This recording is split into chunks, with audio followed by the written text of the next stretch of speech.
Measuring progress closely post go live is key to ensure you're meeting or heading towards your exit criteria. We call it measure because it's tight and intense. You're measuring against those agreed rules, the RACI, the exit criteria, and all that good stuff.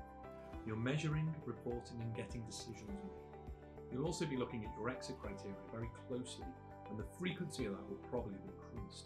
It'll be used as an input towards your meetings, which are probably also more frequent than usual for a temporary period.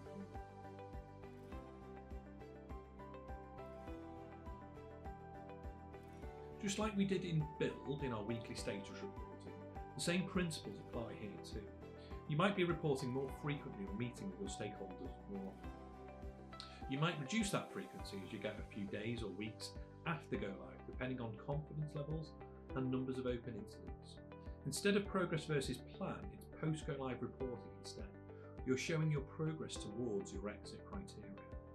It's also quite normal to start talking about first occurrences or first instances as they happen and provide confidence. For example, the first time a customer successfully downloads the app, the first time a customer successfully self-serves an appointment amendment. That sort of information is a key first occurrence. It's a big deal because that's the whole point of launching a new app in the first place. Then we have our issue management. The potential blockers to you being able to wean yourself away and show success. No one wants to be left with a load of problems, and that's why issues are a key part of measure.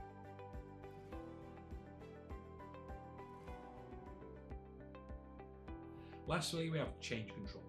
There'll be things you just didn't know about, things that you couldn't have foreseen, or just new ideas that came up after go live. Changes might be good, but they could also add time and cost, so you won't just want to suck them in without some governance and control first. Sometimes the sponsor might agree these changes are good ideas and implement them as fast followers.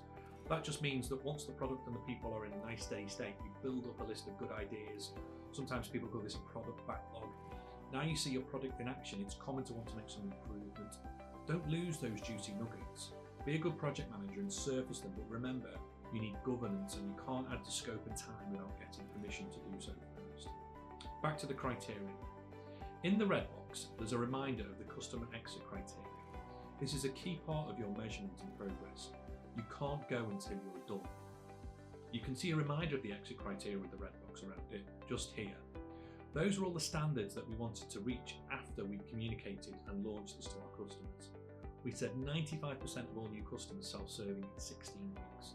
Maybe if it's just a week or so after go live, you'll be expecting improved uptake in this measure.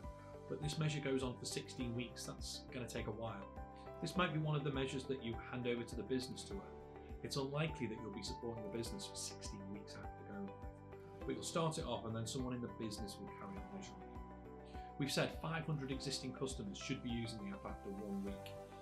It might be something you report on first every 4 hours in the first few days because you've got a lot of existing customers to get onto that app to achieve that success criteria. Again, you're just trying to chip away at it. It's a measure that you hope to close down in the first week of go live. 10% FTE reduction, 12 weeks post-launch. This is another measure that's likely to go on for longer. You're likely to dent this one in the first few weeks after go live, but like the first measure we talked about in customer self-serving, it's probably one of those measures that you'll hand over to the business when post-go live support is over. So you'll start the measure, then you'll hand it over and they'll finish it.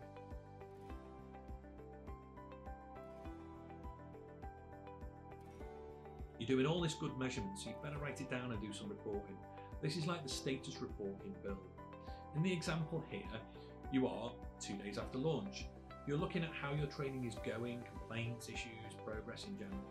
You're measuring against the goals that you set at the beginning, and more importantly, how you're supporting the achievement of those goals. On the top left-hand side, you'll see a date and a timestamp. That's important because in terms of record keeping, you could be doing this report every few hours for the first 5 days. That probably sounds quite heavy, but it's not unusual to be reporting at that frequency. Initially, it might feel like you've finished the last report and you're about to write the next one, but what can happen in 4 hours? New incidents, for example, that will soon come around. So, remember the RAG status from the Manage section of Build?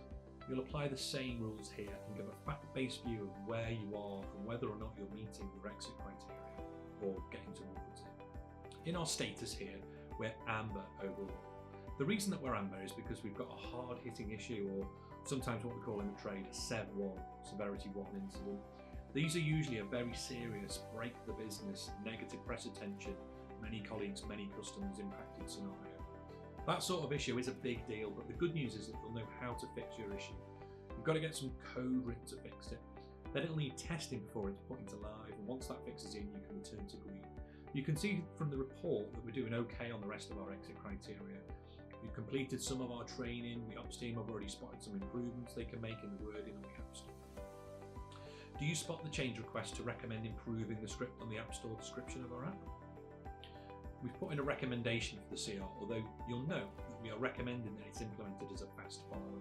We're not rushing into getting that done straight away, but what we want to do is capture the good ideas.